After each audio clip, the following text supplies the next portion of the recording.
Ok, donc de nouveau, pour ceux qui suivent les vidéos dans l'ordre, j'ai oublié de mettre le domaine de définition de ma solution particulière. Donc ici, c'est défini partout où sinus x n'est pas égal à 0. Donc partout sauf en des multiples entiers de pi. Ok, donc exercice suivant.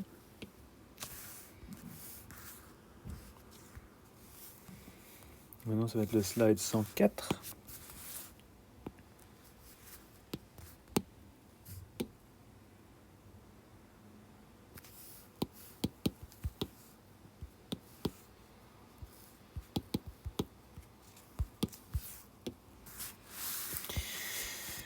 Alors, ça c'est une question plutôt type examen avec une longue histoire, mais en fait, faut pas trop prêter attention.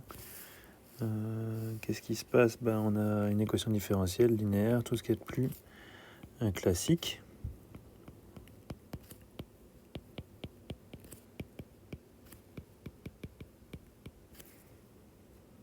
Voilà.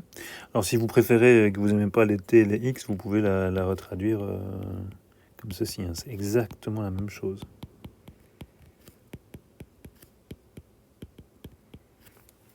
Alors ça, c'est vraiment, c'est vraiment une question de goût. Moi, ça ne me dérange pas de garder sous le format initial. Je ne suis pas gêné par le fait que ce soit des p et des t plutôt que des x et des y. Et donc la première chose à faire, c'est on cherche la solution générale de l'équation homogène. On reconnaît que c'est une équation linéaire, ce qui est du machin prime, et puis du machin indépendant. Et donc on reconnaît que c'est une équation linéaire, donc je fais ma méthode de résolution. Donc j'ai ça. Les solutions constantes, il n'y en a pas. La solution générale, ça va être facile parce que j'ai 2 t-2 sur 4.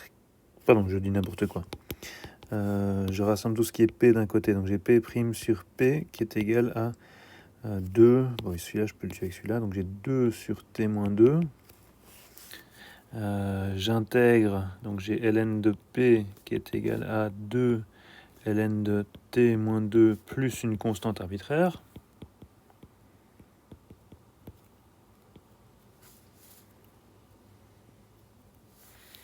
Ça, c'est ma solution sous forme implicite.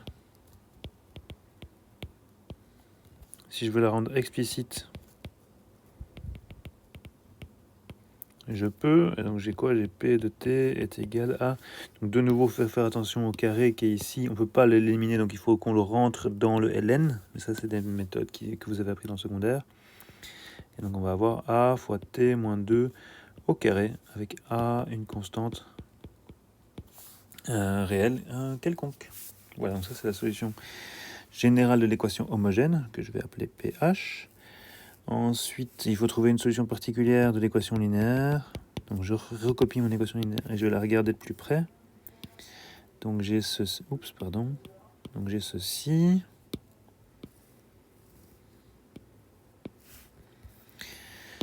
Et je vais la regarder droit dans les yeux. Donc j'ai quoi? J'ai ça, moins 4 qui est égal à ça.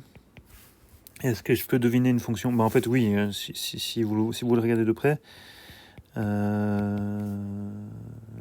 Si on y va à l'intuition, donc comme dirait certains, on y va au talent. Si on y va au talent, on voit quoi? On voit. Alors je sens bien que ça va être un truc du style t-2 avec une certaine puissance. C'est cube là que j'ai. Cube, donc j'ai besoin de cube. Oui, ça me paraît bien, cube. Si je mets un cube là, qu'est-ce qui va se passer? Je vais avoir... Oups, pardon. Si je mets un cube là, je vais avoir moins 4 fois t-2 au cube. Ça sent bon ça. Donc c'est une idée, hein, j'essaye ce truc-là. Donc j'ai quoi? J'ai moins 4 fois t-2 au cube qui vient d'ici. Et puis après ici, j'ai quoi? J'ai 2 fois 3, 6. Ah, ça va pas aller. 6 fois t-2 fois t-2 au carré. Ah non, j'en ai que 2. Donc ça c'est pas bon, parce que 6 moins 4 ça fait 2, ça fait pas 4. C'est dommage. Et donc si je mettais une constante quelconque ici, j'aurais quoi? J'aurais moins 4 alpha, j'aurais 6 alpha ici. Et ça devrait être égal à 4t moins 2 au cube, ben ça fait 2 alpha, donc alpha vaut 2. Voilà. Donc j'y vais l'intuition, ça doit faire 2 ici. Est-ce que ça marche? Ben, ça me fait... Ah non, j'ai écrit une bêtise. Excusez-moi, j'ai écrit une bêtise. Donc je remets mon alpha ici. Je vais avoir... Ah non, c'était juste. Donc je vais mettre un 2 ici. On va vite checker quand même, parce que j'ai fait un peu tout et n'importe quoi. Donc la dérivée, ça me fait bien 6t-2 au carré fois 2, ça me fait 12. Et ici, ça me fait 4 fois 2, ça fait 8. Et donc j'ai bien 4, donc je suis content. Donc là, à l'intuition, j'ai trouvé ma solution. Si vous n'avez pas cette intuition, ou si vous n'avez pas trop suivi tout ce que j'ai raconté ici, vous pouvez aussi y aller à la force brute, donc à la variation des constantes. Et donc on reprend la solution générale de l'équation homogène, sauf qu'on dit que la constante est une fonction. Donc ça fait a de t fois t-2 au carré. On prend ce machin-là, on le bourre là-dedans et on cherche la fonction a qui va faire le job.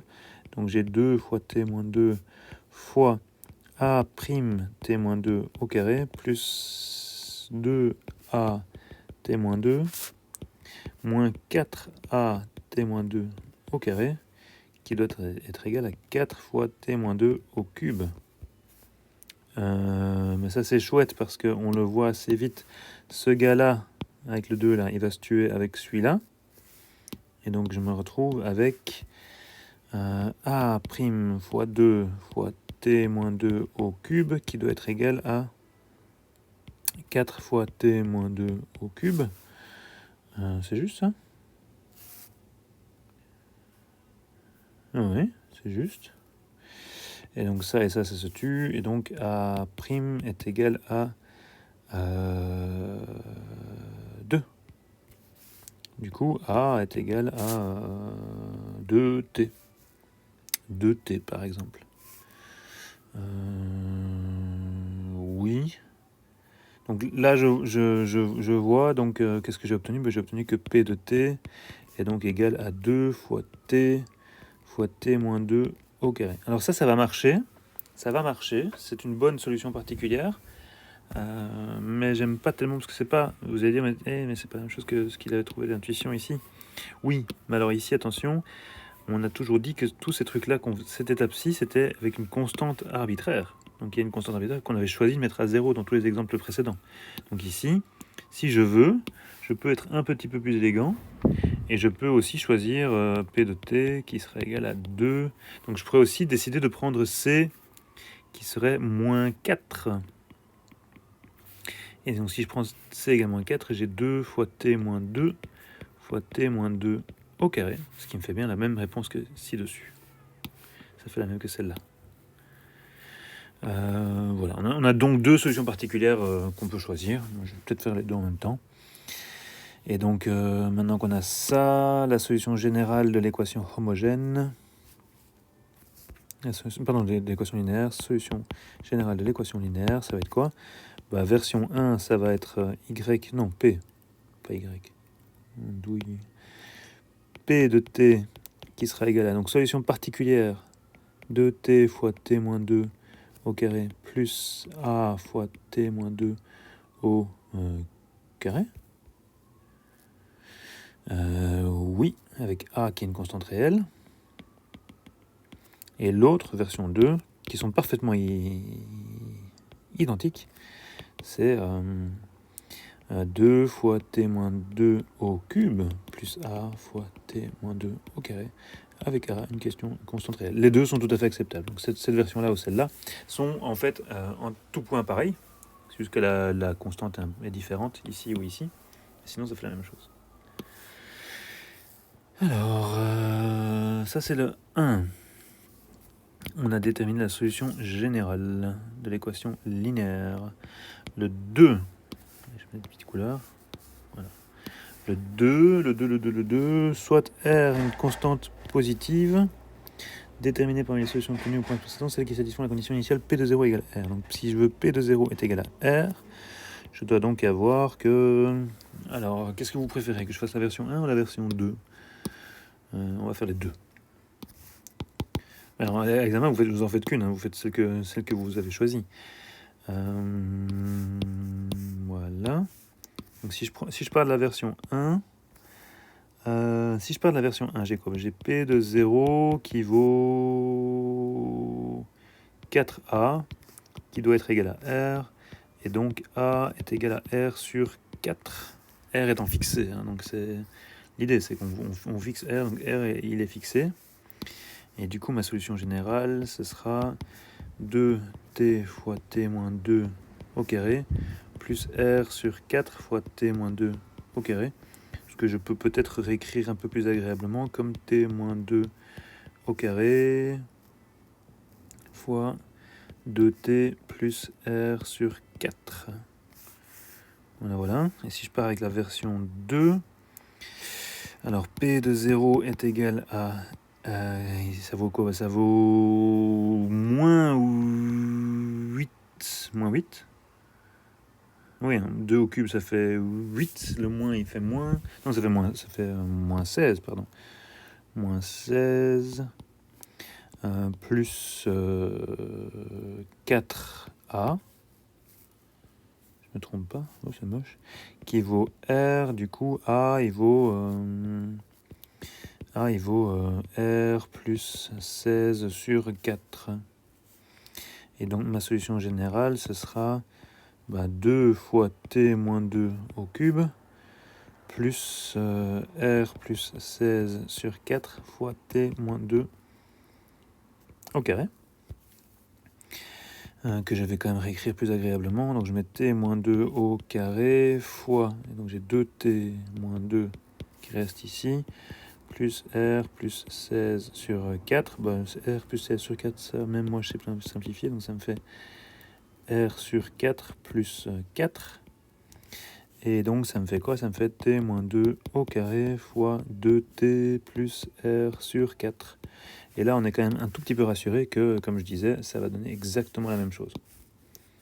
Alors, ce que vous remarquez, c'est que ceux qui ont choisi cette voie-ci ont moins souffert que ceux qui ont choisi cette voie-là. Qu'est-ce que je peux y faire, moi? C'est la vie. Donc ça, c'est le point 2. Et puis le 3.